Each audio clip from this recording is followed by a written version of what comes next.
Okay, hello everyone, and welcome to Korea Panel of the 30th Ross Asia Business Conference. My name is Min-Soo Kim, the director of Korea Panel and a senior studying political science here at the University of Michigan. And first of all, I'd like to thank each and every one of you for joining us today, regardless of where you are joining us from. It is 8:33 p.m. here in the Eastern Standard Time and 10:33 a.m. Over in Korea. So whether it's your Friday evening or Saturday morning that you're spending with us, thank you again for attending. This year's Korea panel will talk about how Korean leaders innovate strategy through challenges. And with that, please allow me to introduce our moderator for tonight, Professor Han Kim, who is the Everett E. Berg Professor of Business Administration teaching finance at Ross School of Business. So please give Professor Kim your virtual round of applause.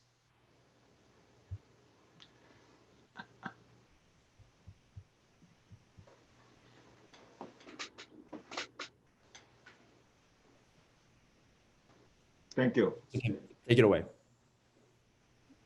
Okay, so good evening or good morning if we are in Asia. We have three highly qualified panelists today to share their experiences and insights with you. The panel will begin with a 50-minute discussion among the panelists, followed by Q&As, introducing them in the alphabetical order of their last names. First, Mi-kyung Kim. Mi-kyung is a partner and associate director at Boston Consulting Group. She joined the BCG in 2011 and worked at their Washington, D.C., LA, and Seoul office. She specializes in semiconductor technology and has expertise across the full value chain. Mi-kyung has a PhD degree in materials science from MIT and a bachelor's degree from UC Berkeley. Mark Lee works for MeTech, a global company focused on providing integrated software, services, engineered products, and automotive solutions for the building industry. Mark is the president of MeTech's residential North American market. He has extensive industry experience in marketing and sales, operations, investment banking, turnaround consulting, and entrepreneurship. Mark received an MBA from University of Michigan and a bachelor's degree from Michigan State. Keith Yoon is a managing director in charge of mergers and acquisitions for Standard Chartered in Korea. He joined the company in 2014, and before that, he worked as an investment banker at JP Morgan and Deutsche Bank. He has his BBA from University of Michigan and MBA from Kellogg. He says one of his most exciting experiences in Michigan was sitting next to the GOAT, Tom Brady, the quarterback, in one of his classes during his sophomore years. The most urgent issue facing the global economy and business environment is the COVID-19 pandemic. It has caused negative economic growth to most developed economies, except China, which had a modest positive change in 2020. Korea also suffered negative growth, but did the best among all OECD countries thanks to its ability to control COVID-19 better than any other OECD countries. The impact of the pandemic varies across industries. Service industries, such as restaurants, transportation, businesses have been hit hard. Whereas the IT industry and industries that can conduct business virtually have been doing very well. So the first question to the panelists is, COVID-19 has accelerated the transitions from traditional, tangible, material-based industry practices to more virtual, digital-based transactions.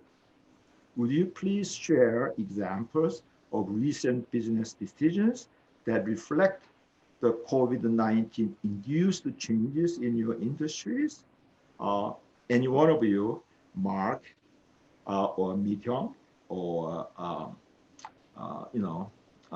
Keith, would you respond to this?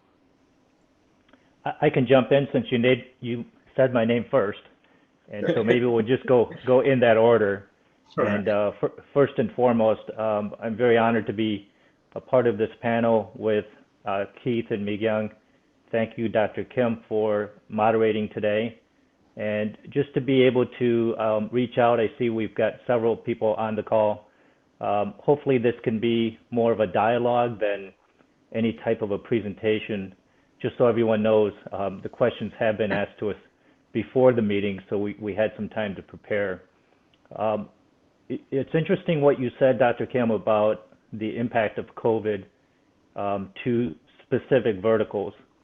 And the vertical that I serve is the building vertical, specifically residential home building. And in that vertical, 2020 was a landmark year. We had record profits and record revenues in 2020, mainly because people that used to go to the office, essentially, or to a church or to a restaurant, basically all of that was encompassed in their home. Mm-hmm. And so the home became everything. It became where you worked. It became where you entertained, where you studied, where you worshipped. And so the value and the need for homes became that much more elevated. And interestingly, even before COVID, we were out of balance with greater demand for homes than supply. There was a shortage just in California, where Mi-kyung lives. There's roughly 3.5 million homes short of the demand that's there.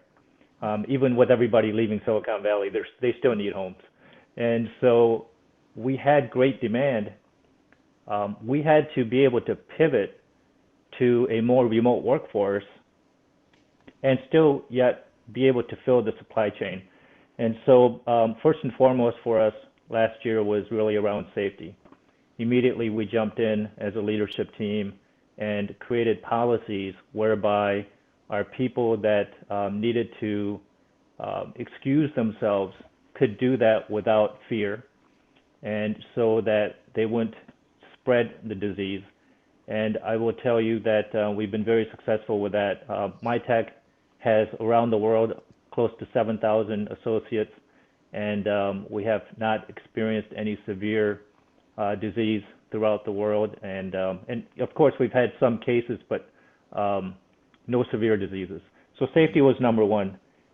Second one was just to get to the higher ground, where instead of being flooded by the disease, be able to work and be productive remotely. So all of our desk-based people went home. We made the decision mid-March.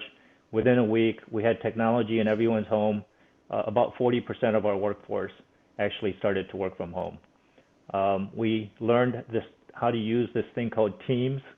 We learned how to use digital tools like Miro to collaborate.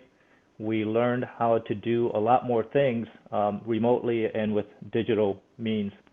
And you know, it's interesting the perspective we now have around work and where you do work. And so, you know, we were very close to signing some additional leases for office space as our workforce continues to grow in the digital arena. And we don't, in fact, we're actually looking at mothballing some office space now. So there's a lot of different things that's happened that we've learned through this pandemic that I think will bode well going into the years to come. There's a lot more that I can talk about, but I'd love to hear from Mi-kyung and from Keith as well. Sure. So I can represent consulting industry as well as the clients I work for, which will be the tech clients and semiconductor clients in Korea. I think the first change that we see would be the human resource type change. So as it was already mentioned, a lot of the people that I work with are working from home. And especially in Korean context, where people always get together and work together in the same room.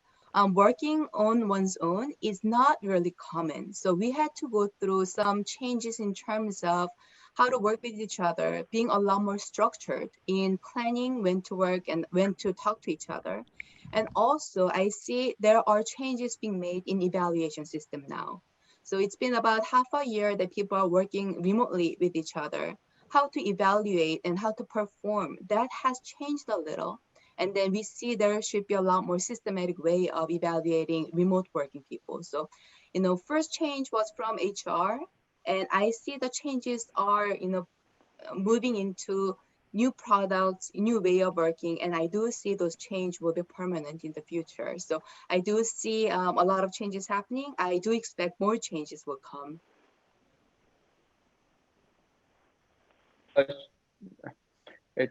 Thanks, Mark and Bigyung. And likewise with Mark, thank you, Dr. Kim and everyone for joining this panel. What I do is, my goal is to advise and support my clients through strategic transactions. And so fundamentally, there has been no change to that, but I think I've noticed two changes. I think one that is fairly temporary, I hope, is that in terms of cross-border transactions, there's been a lot less because, even if my company in Korea is interested in a company in San Francisco, how do we actually do the due diligence and do the discussions to actually get a deal done? So there's been a reduced volume on that front. I think the second, which I hope is, which I think may be more permanent, is what Mark and Bigyung mentioned as well, which is the, what I call it is the process of work itself. As Bigyung mentioned, in Korea, prior to the pandemic, there was a lot of need for physical meetings with clients. And, if you propose to a client that let's have it over a call or a VC, a lot of clients didn't even have VC of the capability set up prior to the pandemic. But I think now it has become fairly normal. And if you think about even before the pandemic, there was a lot of discussions about flex work and work-life balance and all that. I think even globally it was not really effectively implemented in most cases. And in Korea, I think that was especially true. But I think the pandemic has really shifted that perception. And my firm, Standard Chartered, is globally thinking about, as Mark mentioned about that signing of the leases, do we really need to have people come into the office 9 to 6 at a physical office every day? So I think in the longer term, there will be a fundamental shift about how we work, because other than the three moderators and Dr. Kim, other students here probably cannot imagine a world without smartphones or internet. But I'm old enough to have lived in that world. But despite all the changes in technology, kind of how we go about work has stayed the same essentially. Everybody still goes to the office 9 to 6, and I think in the longer term, there may be some changes to that. Like I think in Korea, because it has been exceptionally good in controlling COVID-19. I think people still go to the office, and things stay normal. Whereas here in the U.S. it's quite different. Like for example, my daughter, she just got a very higher up position at Amazon, Amazon Web Service, AWS, and she got a job there about 3 months ago. Okay, and this is pretty higher position, but she told me she has met not a single colleague in person yet. Everything has been Right. done virtual. So, so I think in that regard, I think we have a really a good balance of three different panelists. Mark's business has really benefited from this COVID, incredibly so. Real estate business and real estate business is really doing well. I mean, the market is doing well. Whereas I think Mi-kyung's is somewhat in between. And the M&A business is something that you really need person-to-person contact. So I think his business has suffered a little bit.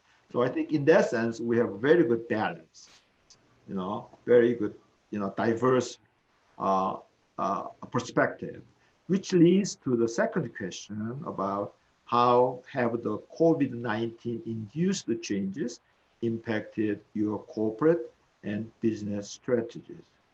And what are the impacts on development goals and plans? Again, Mark or Mi-kyung can take the lead, or Keith. I nominate Mi-kyung this time. Sure. All right. Okay, so we'll take turns. Okay. So next will be Keith. Okay. So so let me get started. So for me, working for a consulting firm who's trying to shape the strategy of the large clients, this COVID has so I guess I can first talk about how our clients are changing, how their strategies are changing, and then we can talk about how the consulting firm's strategy itself is also changing. So for the large clients that I'm working for, their strategy right now is, they're really thinking about what's uncertain in the future and what's certain in the future. So I see the strategy is split into two.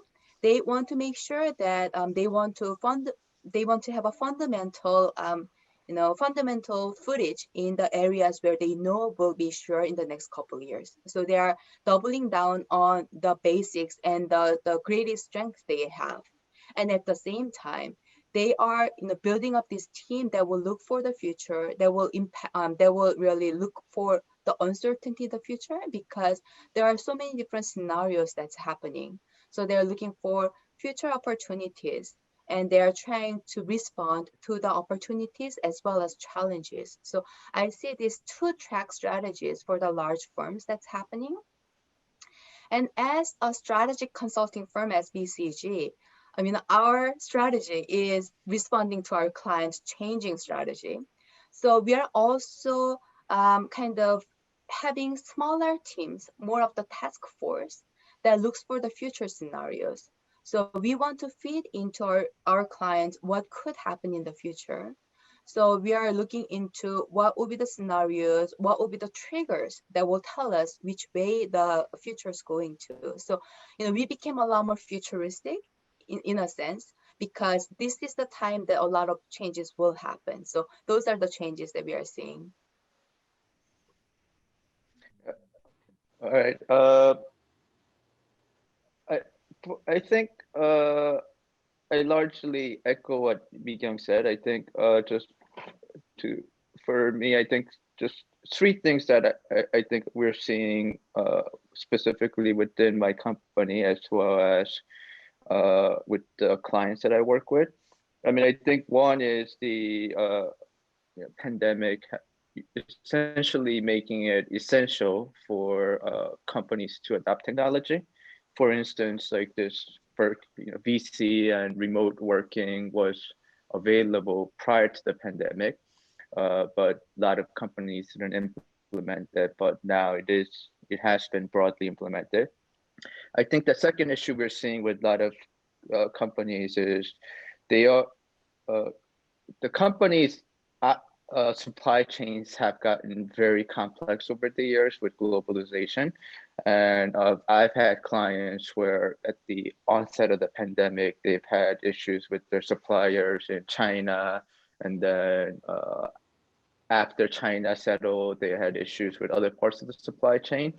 So I have more and more of my clients looking to simplify their supply chain, and I think that is going to be a trend going forward.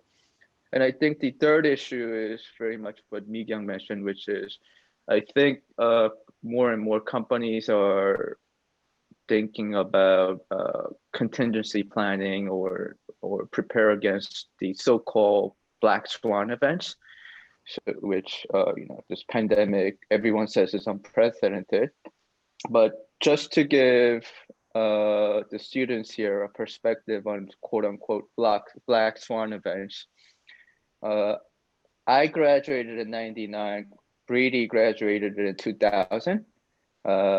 And since 2000, Brady made 10 Super Bowls. So even though him making Super Bowl with Tampa Bay is unusual, but Brady making Super Bowl, I don't think anybody considers that unusual. But since I graduated in '99, I think there has been around 10 black swan events within the world, starting with .com crash, 9/11, global financial crisis, European sovereign debt crisis, the nuclear disaster in Japan, Brexit. So I think given how the world has become interconnected, the black swan events in Japan become black swan events globally. So they're not really black swan events anymore. So I think more and more companies are thinking about the kind of the long tail events, which you learn in your statistics class, like 3-4 deviations away, it's 0.some%, but it's actually in reality, it's a lot fatter than what you learn in your statistics class. So more and more companies are thinking about those events and planning for them. Good. Mark? Yeah, that's really interesting, Keith, and it's interesting. I hear these kind of themes around control, and then maybe the other side of that being around connectedness and collaboration. And so we see how problems are attacked. Mi-kyung, you talked about change, how problems are attacked. In the building industry, over the past 20 years, the building space, and this was a McKinsey report back in 2017, the building space has actually gone negative in productivity. One of the only industries in the world that's gone negative in productivity. This is a $10 trillion industry globally. Roughly 15% of the global GDP is construction related, yet it's the least productive industry, and it's highly fragmented, highly complex supply chain.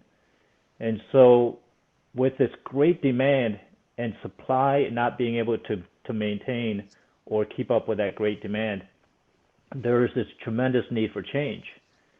And so what we've been recently seeing is, one, greater consolidation vertically so that there's more control of that supply chain. As well, for us, a greater need for collaboration. So instead of a company out there called, for instance, Katerra that has SoftBank's money, I think SoftBank recently put in about $3 billion in this, really a startup. Instead of vertically integrating like that, we've taken the strategy of leveraging the genius that's already in that supply chain and trying to make the supply chain more efficient in the way that they work together.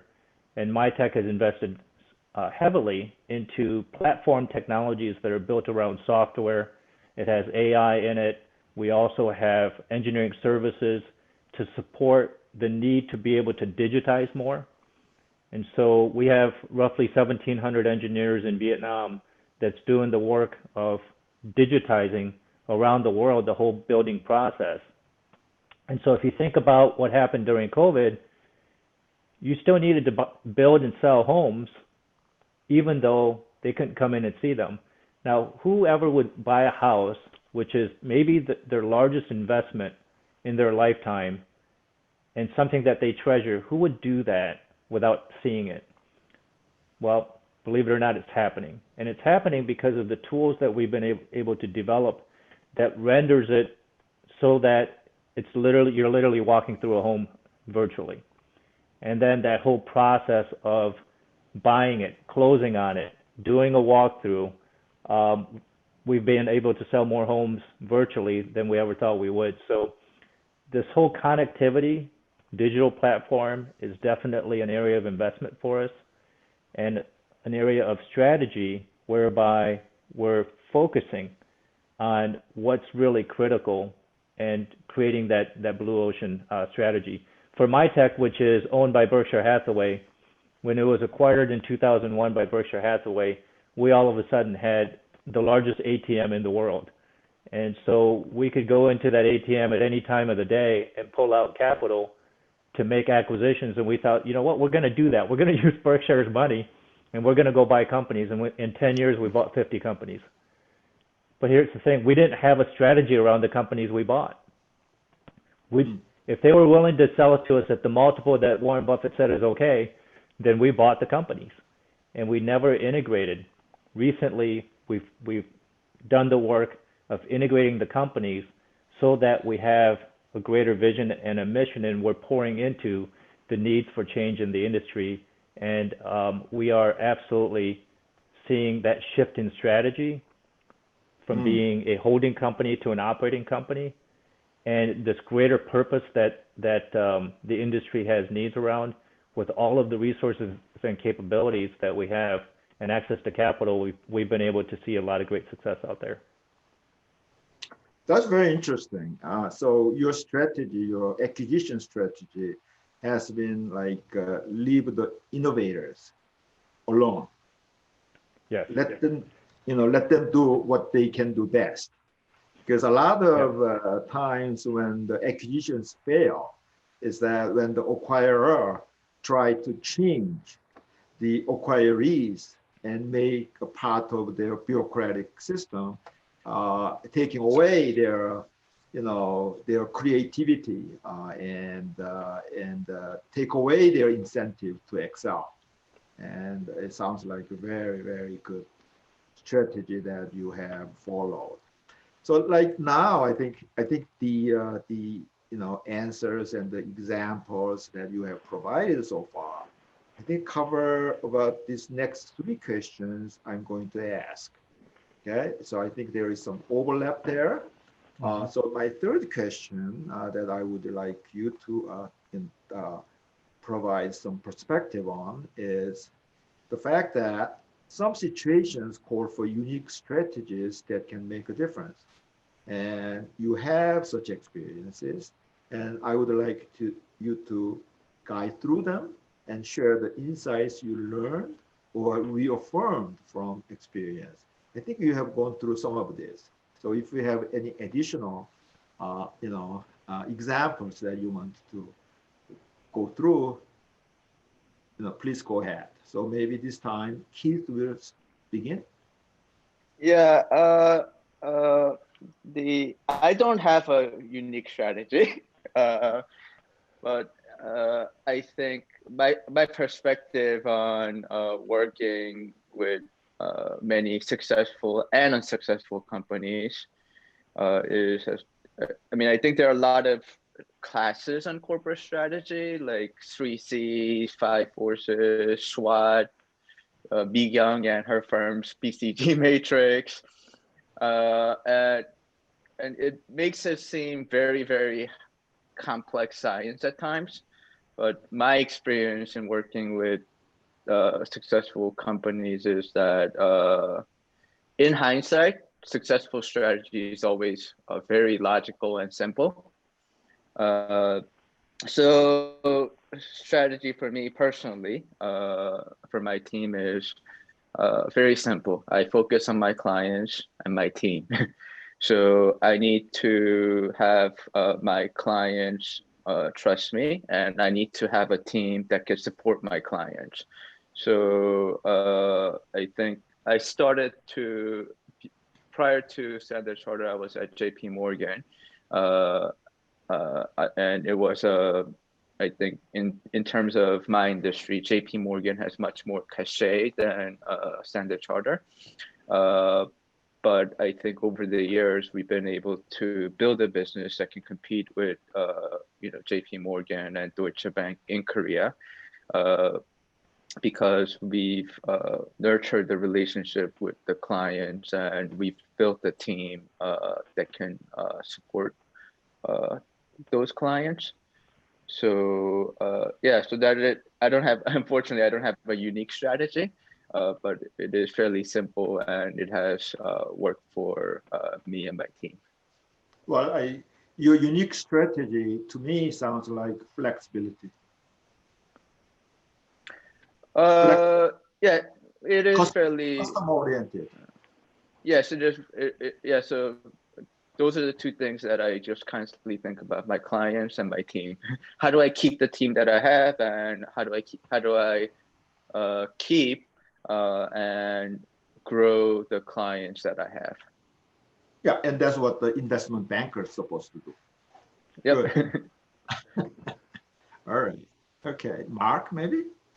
Yeah, so I would say that a fundamental strategic move for us, as we had these disparate businesses, is to work towards really creating a blue ocean. And there's multiple, and I know Miguel could give a lecture on this, but there's multiple strategic elements that we're looking at. So I'll just tell you that Warren Buffett always talks about creating a big moat. He constantly talks about creating a big moat. And so we build a moat through integrating software technologies and services and hardware, engineered products, and we deliver that through a customer intimacy model. And so one of the things that we can't be confused about is, if your strategy is customer intimacy, then you can't do a lot of the other things that takes tremendous resources to keep playing that game. You have to play one of the games. And so we had to decide. Dr. Kim, you were very quick to hear that our innovation came through our acquisitions. We didn't have a very innovative or strong product development capabilities. We started to develop that, but we didn't have that historically. All of our innovations came through acquisitions. However, we had a great business where we did put together software, automation, services, and the consumable engineered products, and had tremendous customer intimacy and great margins in our business with 80% market share globally around that. That's the business that we decided we're going to continue to invest in, continue to grow, and continue to build it for the sole purpose of accelerating better building, and to do that with offsite construction. That's really our sweet spot. So, our investments last year, our investments this year is really around accelerating that model forward. However, with that said, there's really three tactics I'd like to just cover really quickly that's important topics for all of us leaders to consider. One is, obviously, we talked about, that's the remote workforce. How do you do talent acquisition and development remotely?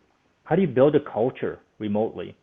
Those are important questions for you to be able to answer, and to be able to do it using technology.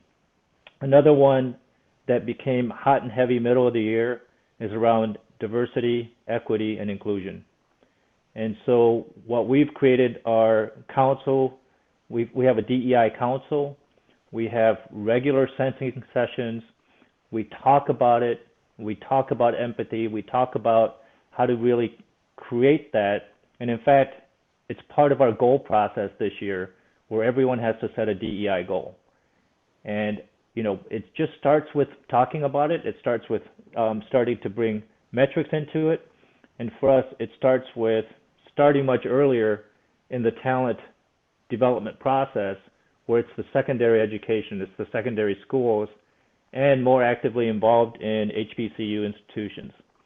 So that DEI is another area. And then thirdly, what's really important for us to think about is just digital security and privacy. Mm.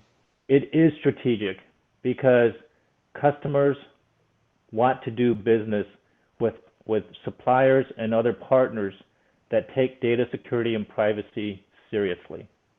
If you don't do that, that link, that connection that Keith was talking about could become the black swan for your company.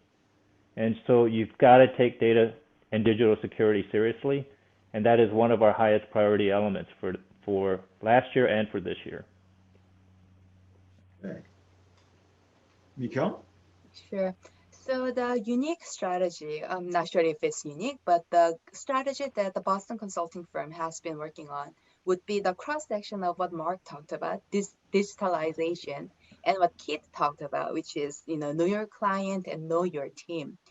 So, we see our clients are, taking the step of digitization. They are automating system. They are, digitalizing everything that they have. And we saw that this is something new. They wanted to move on to this digital transform, but they didn't know how to. So, we wanted to help our clients get to the digital transformation.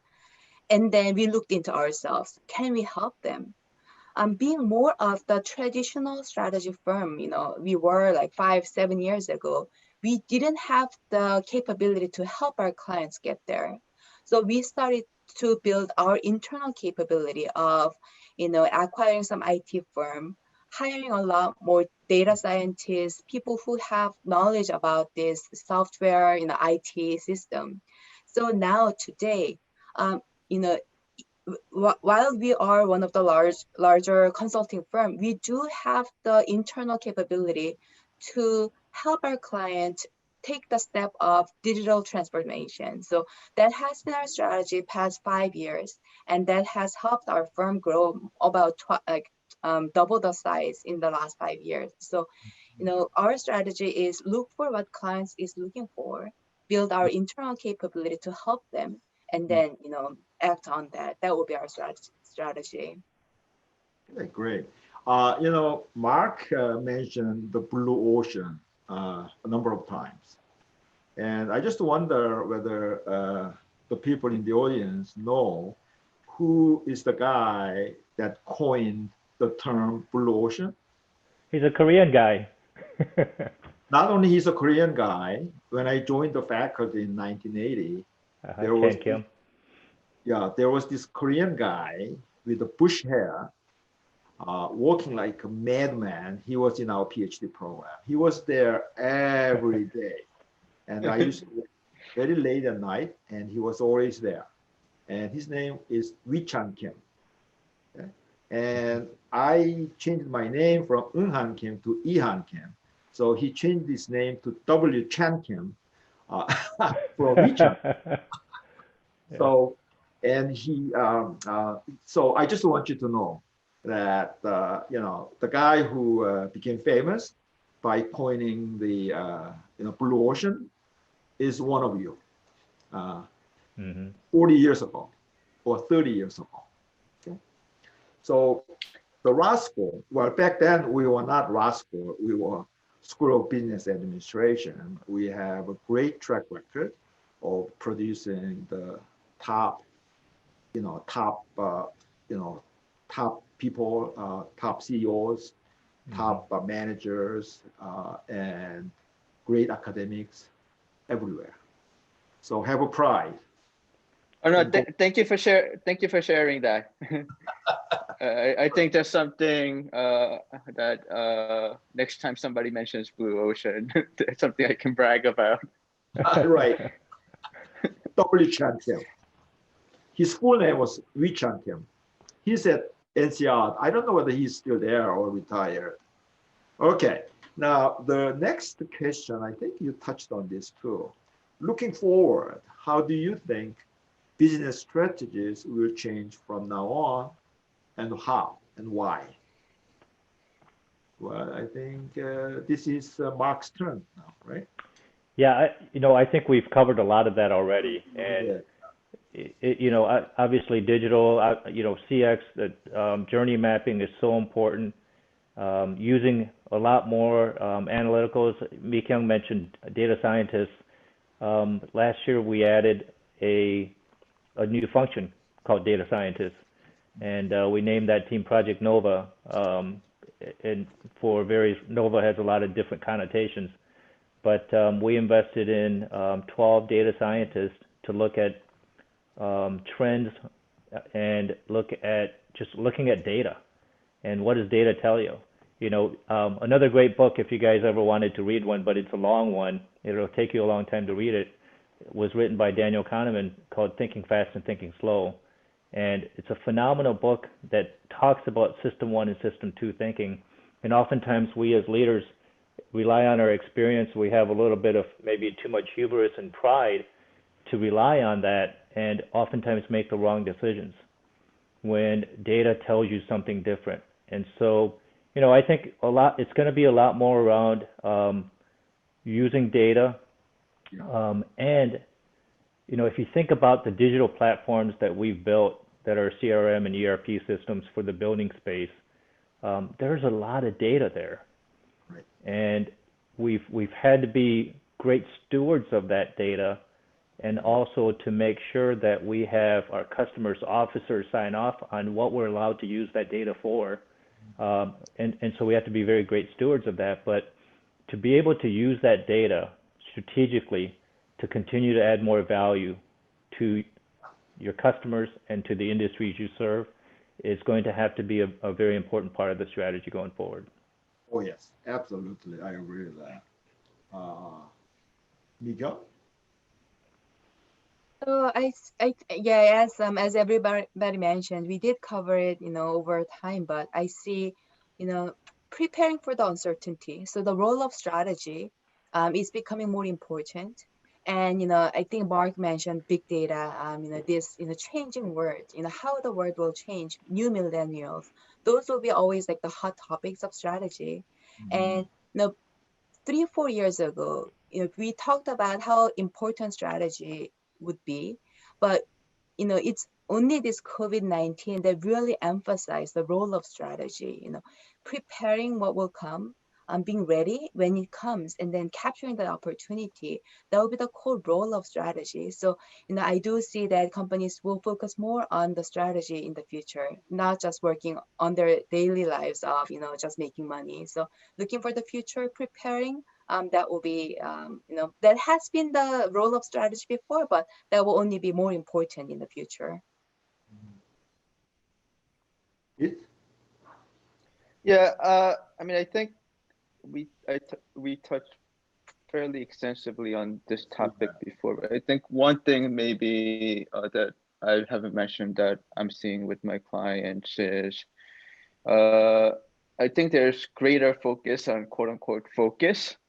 Korea is quite famous, kind of like some of the Japanese companies of having those chaebols that have 10 different businesses.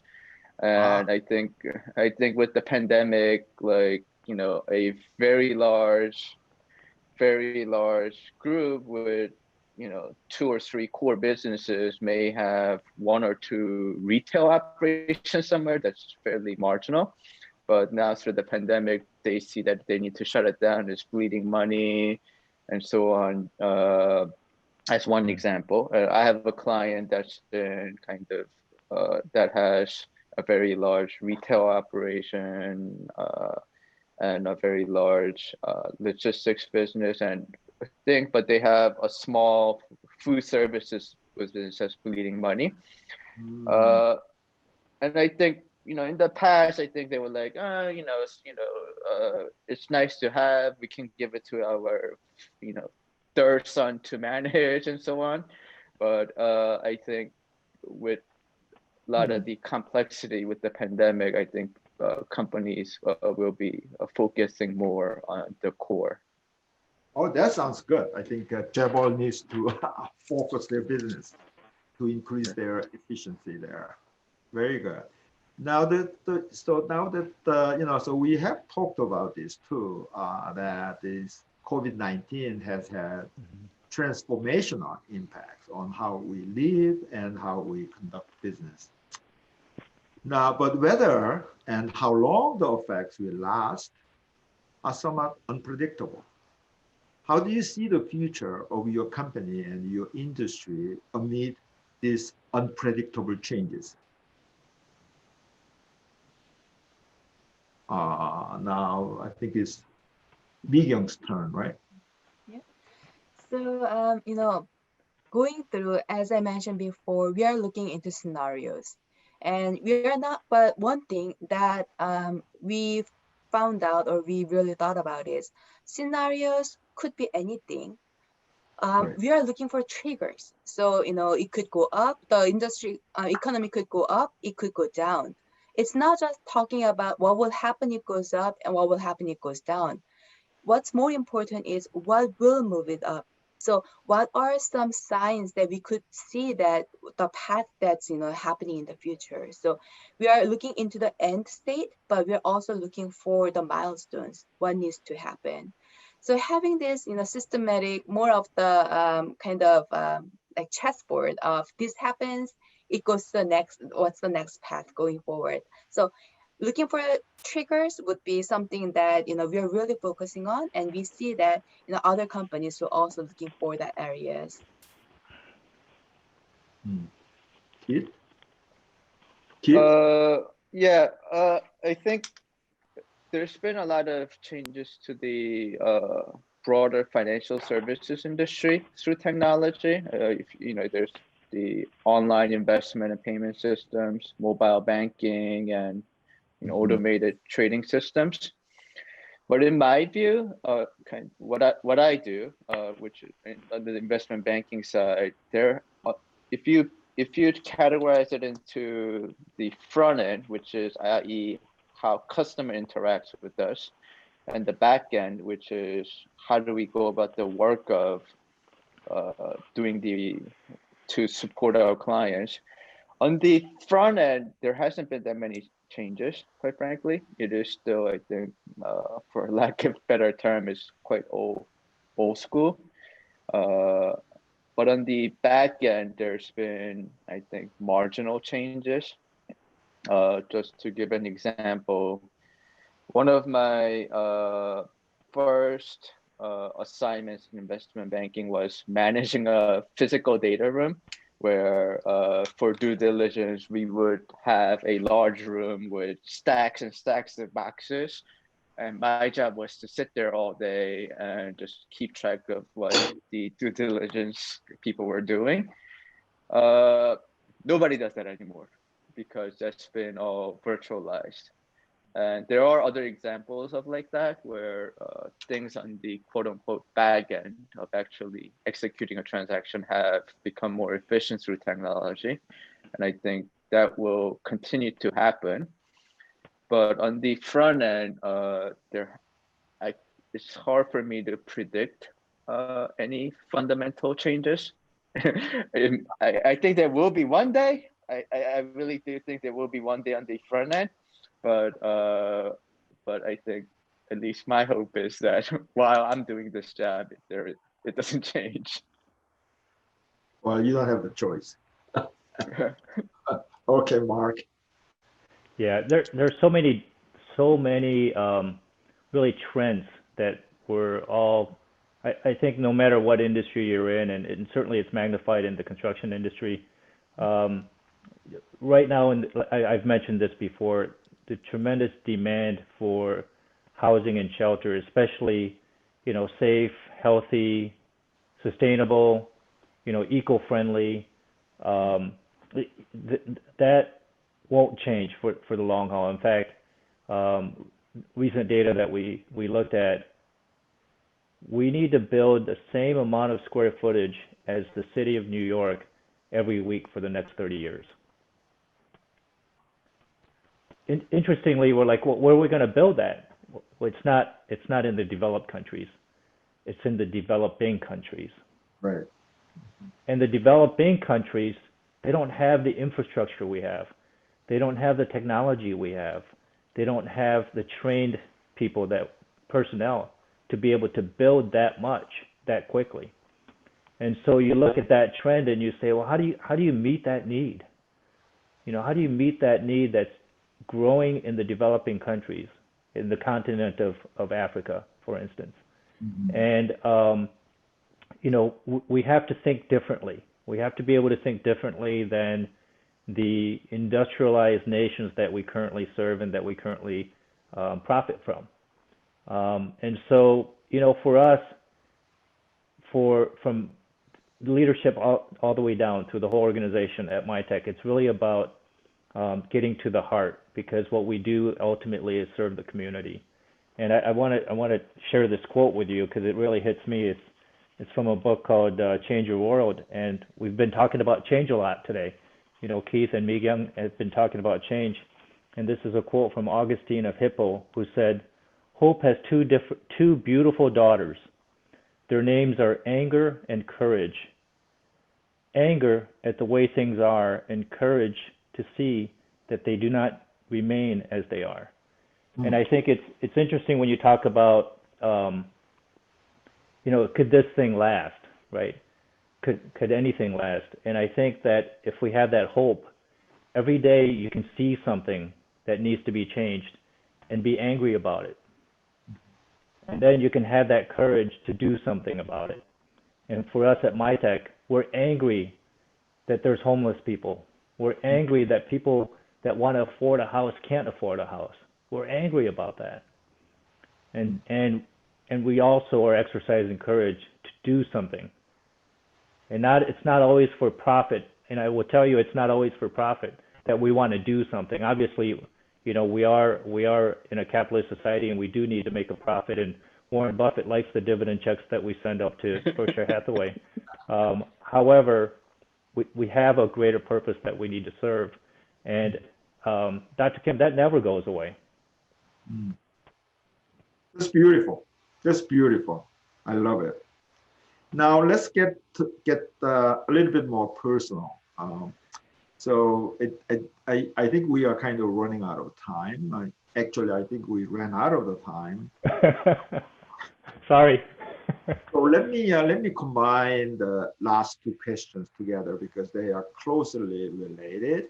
You know, it's obvious that all three of you have been quite successful in what you do.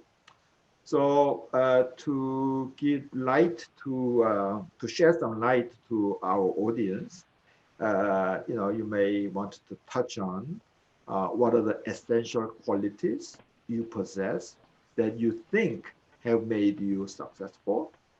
And if someone wants to pursue a similar career path as you have, what are the qualities you look for in that person?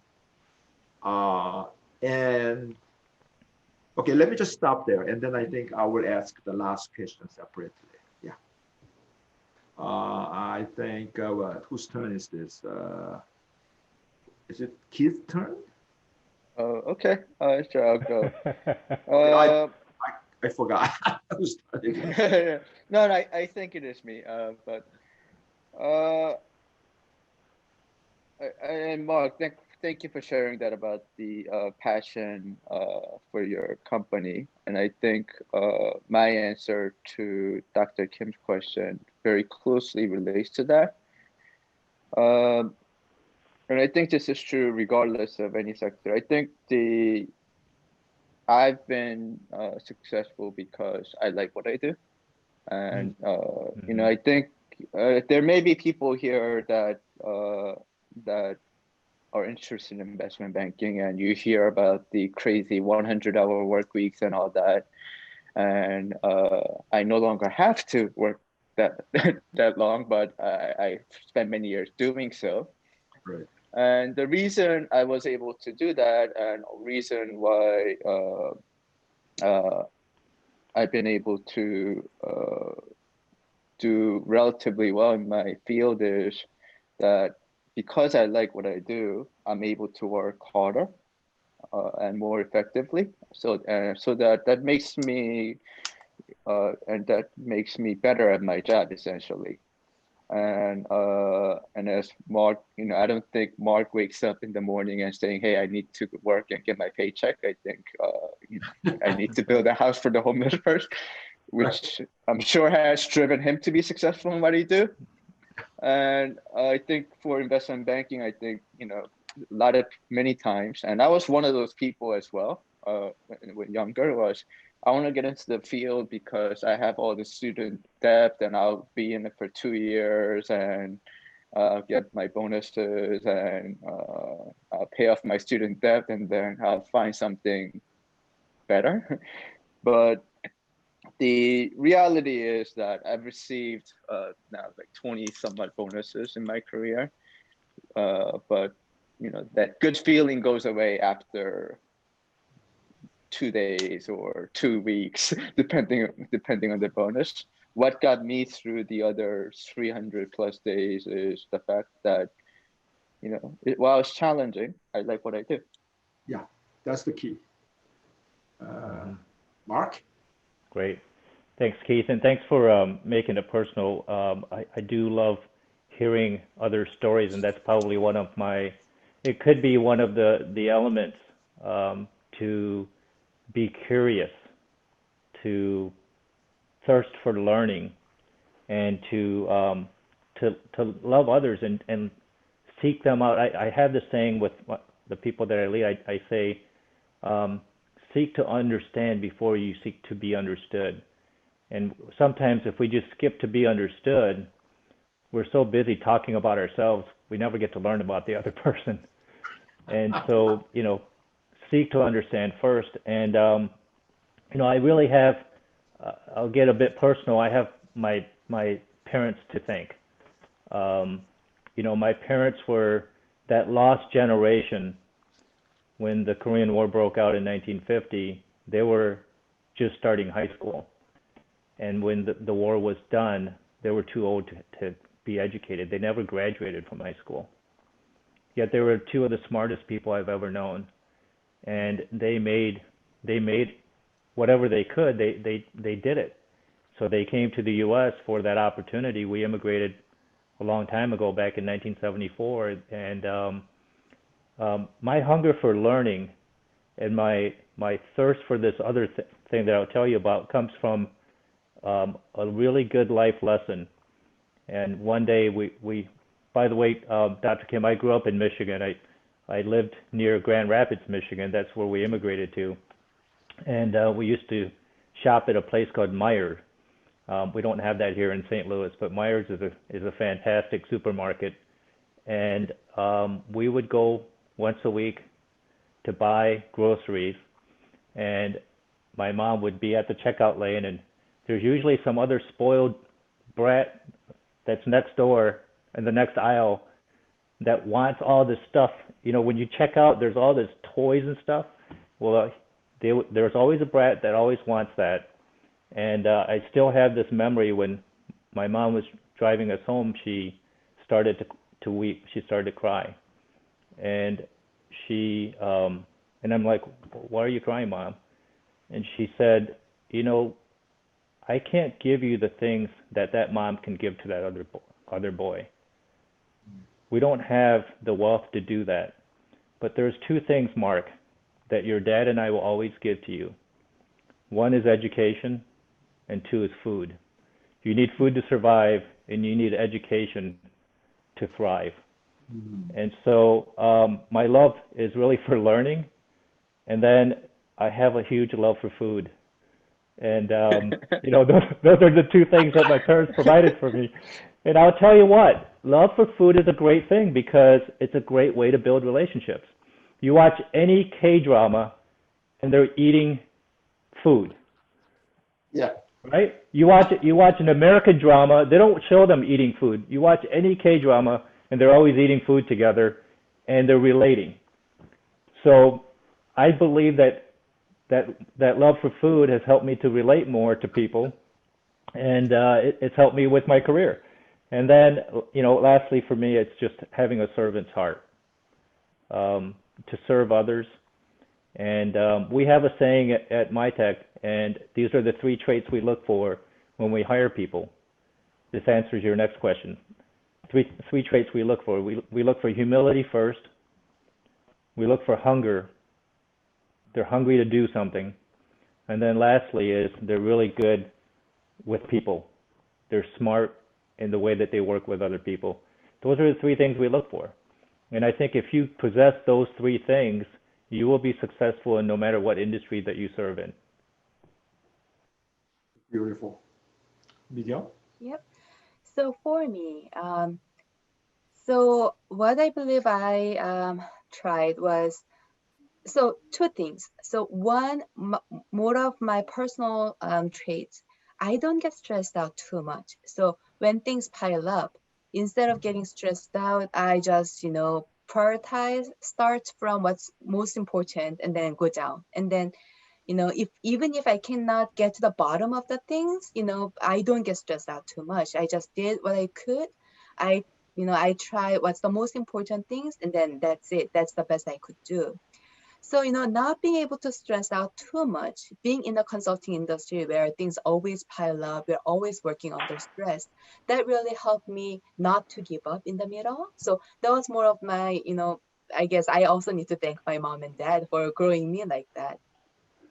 The second thing was for me, I was really passionate about the development of our team. So, we work as a project team. Whenever we set up a team, I spend time to understand what will be my team members' strength. And then I always make sure that I assign them in a role where they can show their strength. And being able to do that made us a better team, and then that also made me more successful as I went through my consulting career path. So those would be the two things I see that made me successful.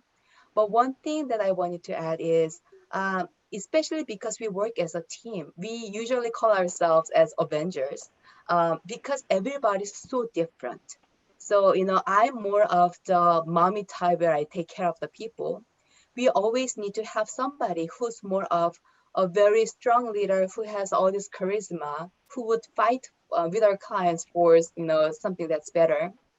So, I see different characteristics and different personalities that we would need. And then as a team, we always, become better than just one person. So I think, not being able to stress out and then, being able to take care of my team members, those were, my key to success, but not everybody's the same. That's all three. Those are really great advice for people who are about to embark on a new career. So the last question is very specific in that if in the audience, if there are people who would like to pursue a similar professional career in your industry, so in Mark's case would be investment banking, and in Medium's case it would be consulting, and in Mark's case is the technology combined with residential development. So if anyone is interested in your industry for their career, what would you advise them, and what would you recommend them to do? So it's more specific, focus on your career. I think you have touched on this in general terms. I think we have too. I like what Keith said, pursue a passion where you wake up in the morning and you can't wait to get to work. Any drudgery is going to be very evident to those around you. And so I think first and foremost, you have to pursue something that the senior levels in any organization, it's never a major. By the way, our chairman and CEO is an English major. And so it's never about the major. It's really about your identity and character. And your identity and character on how to work with others, and the value that you bring to an organization is what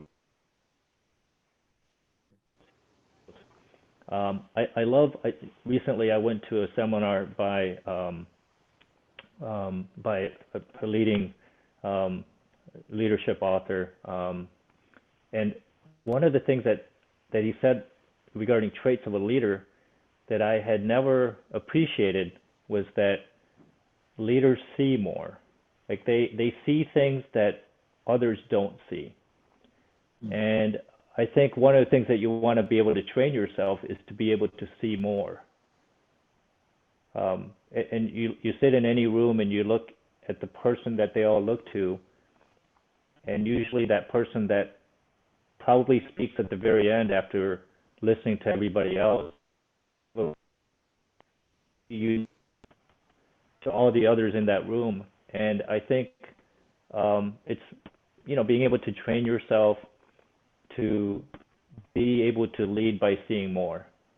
I'm sure it applies to every one of our industries and whatever that we do. Miguel, do you have any advice for someone interested in consulting business?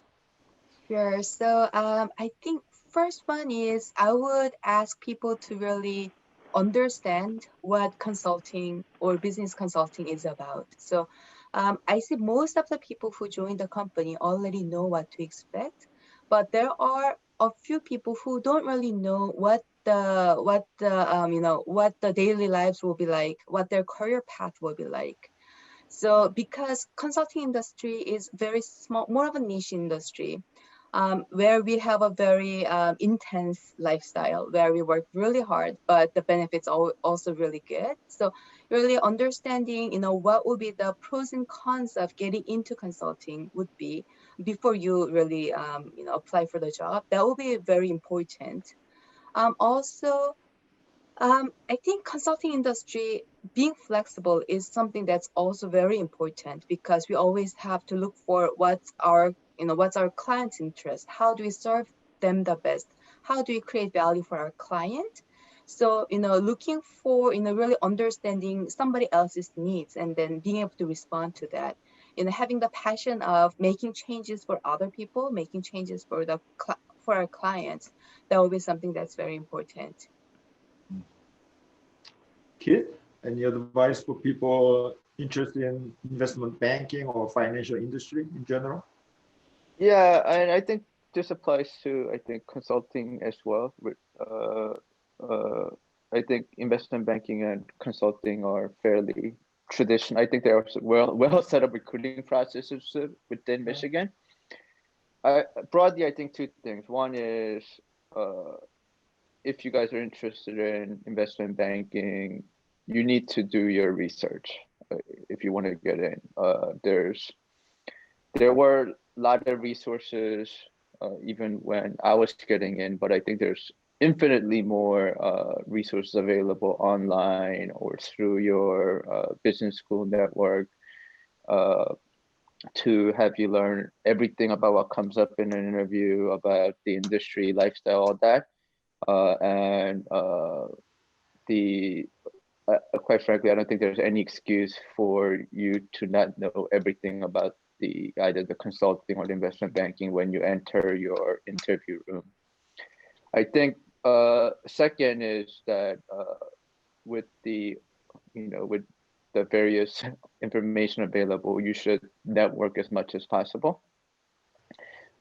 Just an example that I wanted to share with this group is a few years back, there was my father's friend's son wanted to get into investment banking, and my father asked me to speak with them.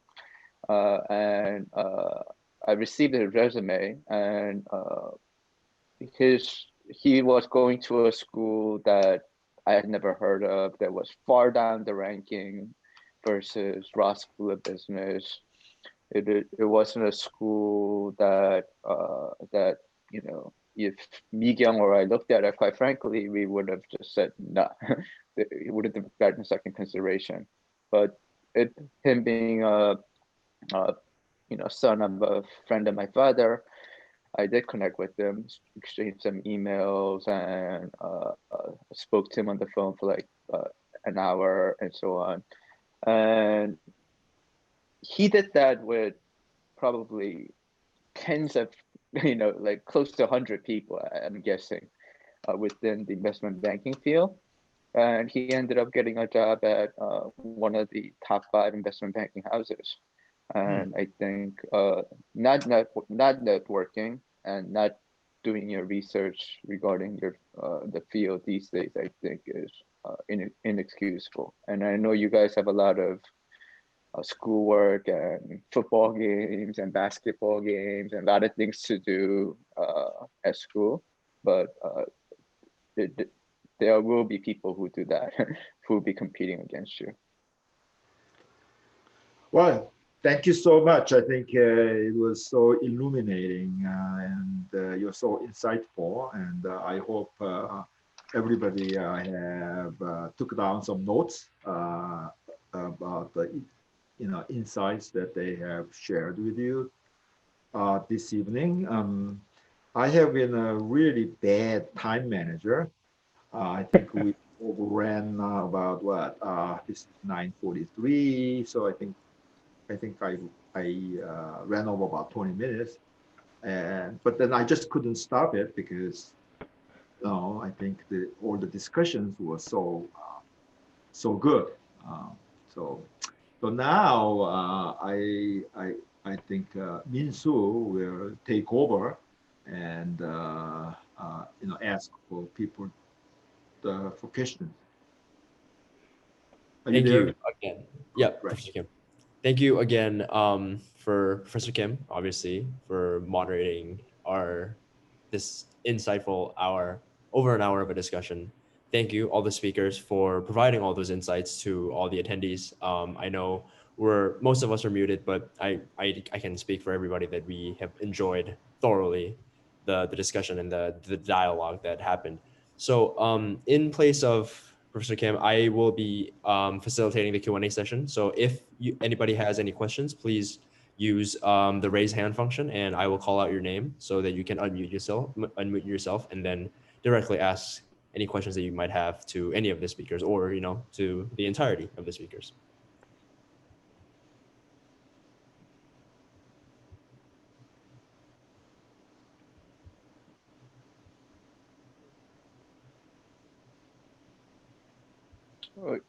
Is that a Okay, question so- from Ash? I think there was a text. Yeah. I'm so sorry. Everybody can read the chat. So as given the role, I will read the question of the chat. Ash Iswar asks, if we are unfamiliar with culture, how can we connect with people through this COVID time? This isn't really designated to anyone to answer. So if anyone can feel free to answer it. Yeah, I'll answer this one. It was interesting. We had a decision to make about an intern class last year, and obviously we had chosen the interns, and we're ready to start in May, and had to ask ourselves, are we still going to have an intern class? Because the intern class is just the richness of coming into the office. We have programs set aside. There's a lot of learning that goes on jointly. There's a lot of social activities and an ability to immerse into the MITEC culture. And so we decided to go ahead with it for a couple of reasons. One, the internship route is an important route, especially for your resume. I remember when I was in college, the internship that I did at Dow was vital for me to get a job, and we didn't want to rob the students of that.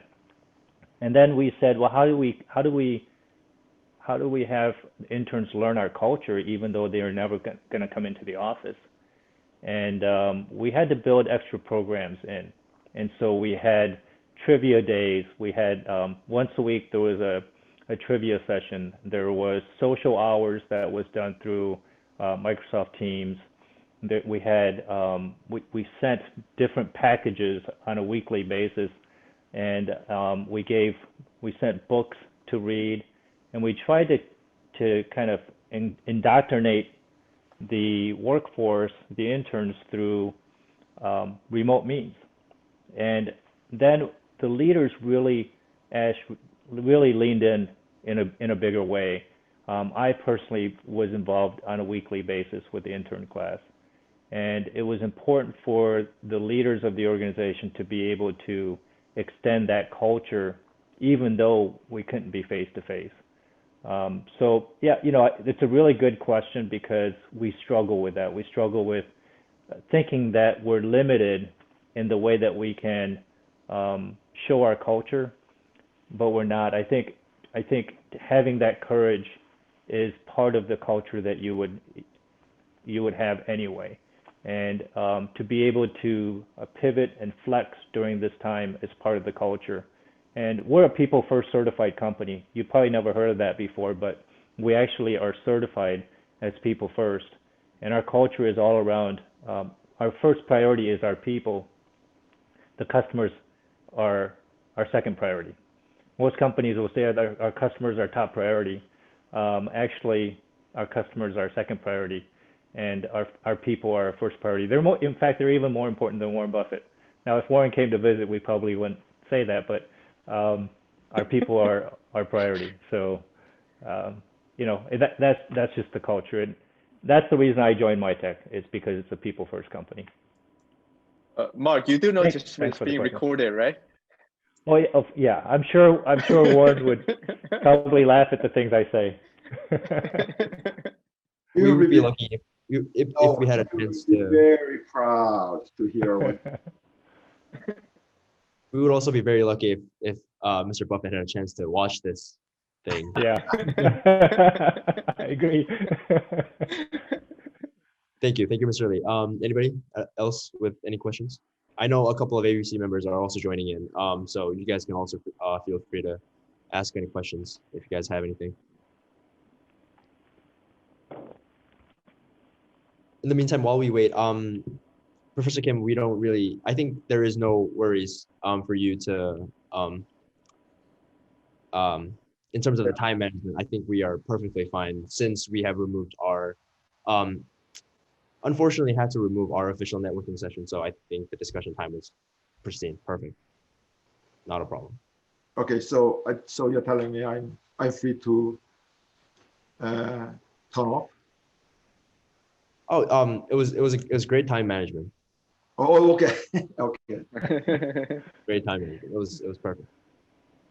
Anybody else with questions?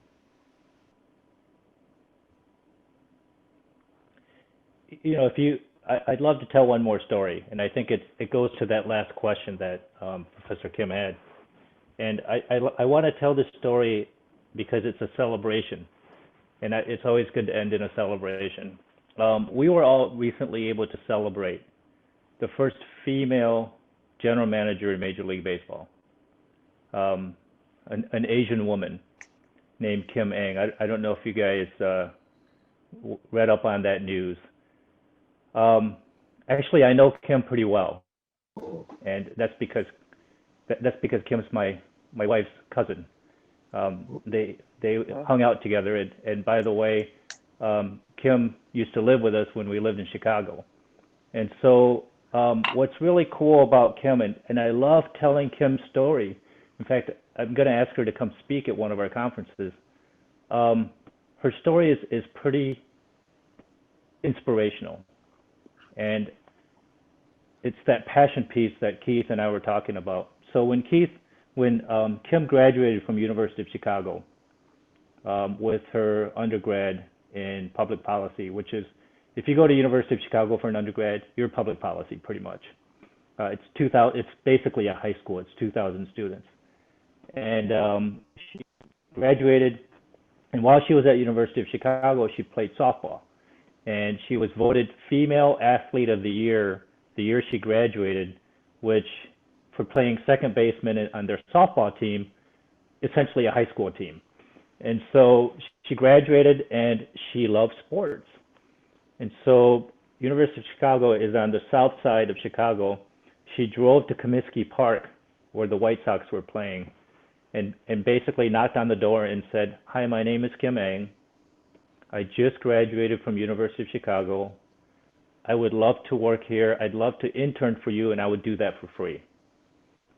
Now, if you were in management with the Chicago White Sox, and someone that graduated Female Athlete of the Year from University of Chicago said she'd come work for free, you pretty much would say, yeah, okay, we'll let you come work for free. So she did. And while she was doing that, because she didn't have any income, she lived with us. We lived in Chicago at the time. And so every day she'd drive down to Comiskey Park. And here's the job they gave a graduate of the University of Chicago. They had her work the radar gun. They had her take a stopwatch and measure how long it takes a batter to go from home plate to first, first to second, second to third. And here's what Kim did with that. She decided to keep a database. She decided to create a spreadsheet of all of the statistics of these baseball players. And then she decided, hey, wouldn't it be kind of cool if we put their salaries next to their performance? See if there's any kind of correlation. And arbitration for the White Sox organization found out that Kim had this database that she built all by herself. Nobody told her to build this database. She built it. And she was, in my view, I think she's the first Billy Beane. If you've seen that movie, Billy Beane, it's all about statistics. Baseball used to be about feel. Now it's all about statistics. Right. Yeah.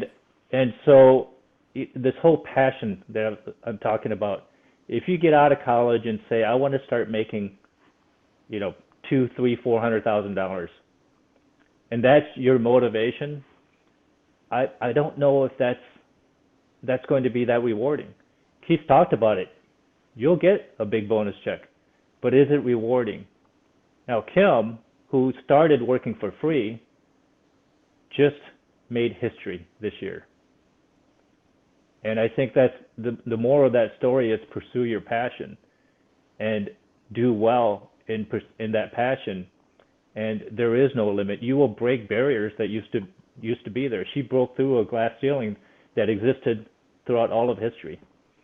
So I just wanted to kind of celebrate Kim and obviously her passion and pursuing something with tremendous drive, but also to learn from and be inspired by her story. That's beautiful. Beautiful story. Beautiful. That was awesome. Thank you. Thank you for sharing. Yeah, it was funny. Last story. One time I went to watch a game with her, and she was sitting next to us, and she said, "See this batter? After he gets a hit, it's going to take him 2.6 seconds to get to first base." And I'm like, "Kim, how do you know that?" She goes, "I know how fast every batter is." And I said, "Well, who's the fastest batter in Major League Baseball?" And she said, "It depends. If Bo Jackson's batting left or batting right.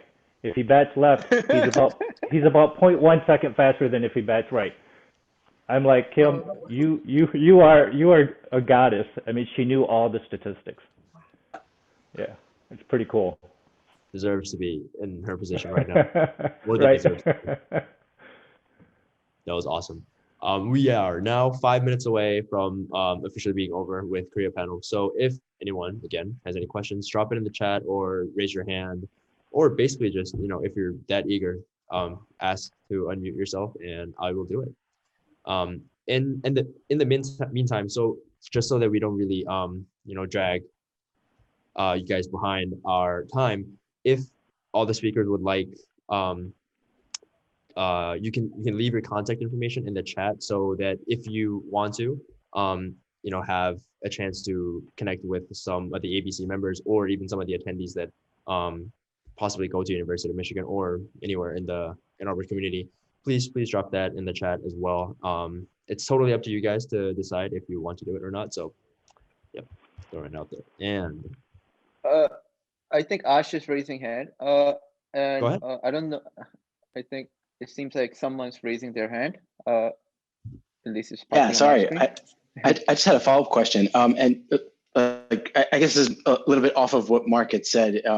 But again, it's for everybody. Mark, thank you, by the way, for that. I'm an MBA too, and I've accepted GSK's offer, and I know that for sure I'll be abroad at least for 2 years. And I've got the opportunity to be abroad before in Asia before, and I found myself culturally stepping on everybody's toes every time I was connecting with people. And I know you said that there was ways in which companies had found ways to kind of, create ways for people to learn about other people's cultures. But I guess my question is, if I'm somebody who's showing up into a new culture for the very first time, and I'm also trying to grab the reins of what's happening there in the business, are there ways to be able to integrate with the culture very quickly that I'm not creating an image for myself? Because when I lived in Taiwan, I tried to ask people to go out for drinks, and I found out a rumor that people thought I really liked to drink, and that was not the situation. I was trying to bring in like a cultural norm, and I found myself, in a really awkward position. So I guess my question is like, how can somebody merge in very quickly and also be seen as a leader? Maybe I can. I was born in Korea. I moved to the States when I was 16. Then I was working in the States until 2-3 years ago when I came back to Korea. So, I did have to face, the culture stuff. But, in a way, I don't think culture is that big of a deal. It's more of personality. So, being yourself, if you don't like to drink, then you don't have to go out to drink, even if Koreans drink every single day.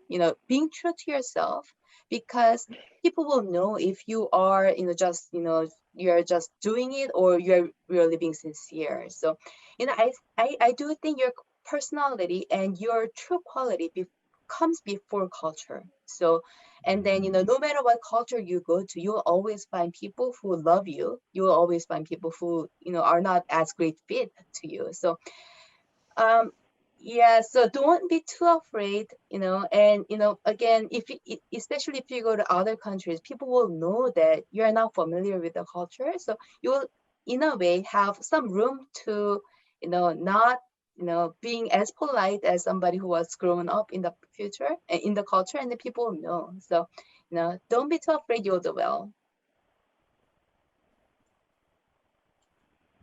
That's good advice, Mikyoung.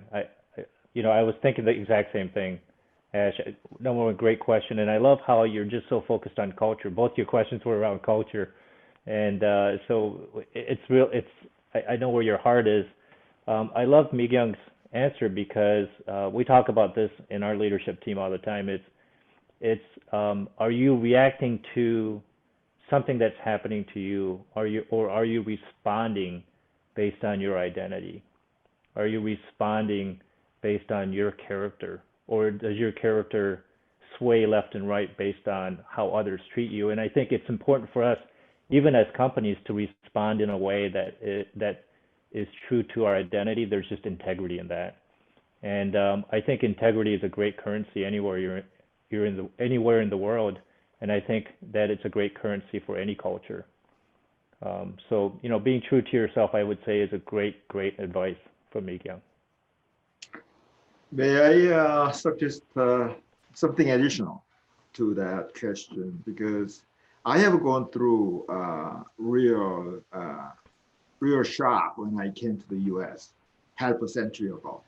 Okay, I was typical Korean, behaving like a typical Korean, and then over the years, what I have observed is that people still keep a distance from you if they feel they cannot really connect with you. I think how your ability to connect with others, and I was attending college back in Korea, and then I came over here. So I was at that stage. I was not like Keith or Mark, who grew up here, nor was I like a typical Korean graduate student who graduated from college in Korea, okay, and became 100% Korean, okay. And then I noticed that a lot of people, a lot of Korean graduate students, they never got over this cultural barrier. They remain, most of them, as 70% Koreans. And often people do not have a difficulty really relating to them. And I think when you really can relate to each other, I think that's when you really become close friends and somebody you can really work together.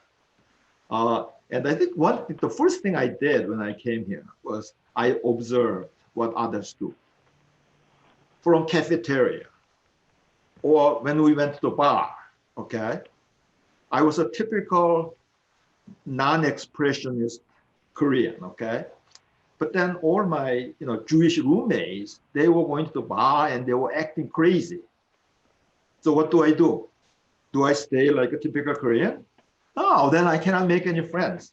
So I just imitated them, okay?